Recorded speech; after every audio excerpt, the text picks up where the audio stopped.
Hi guys, welcome to my vlog for today's video guys. Yan, malapit na tayo sa baryo ng Cuyambay guys. Ito guys yung pinupuntahan dito ng mga turista. Hindi ko alam kung anong mga pagkain dito guys, kasi ang dami lagi pong kumakain guys. Yan po yung pinaka-parking area niya. Tapos dito pag Sabado Linggo guys, dami pong pumupunta dito ng mga turista. Yan dito lang guys, shout out na lang po makakapanood po ng ating live sa oras po na ito. Yan dito lang po banda. Yung mga makakapanood po nito, shout out po. Sana pa-share naman po sa iba yung ginagawa natin pagla-live.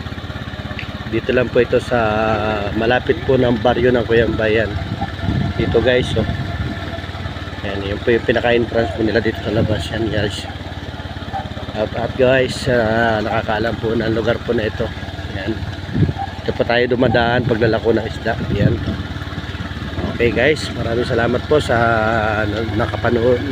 nanood ng ating live kahit maikling live. Maraming salamat po.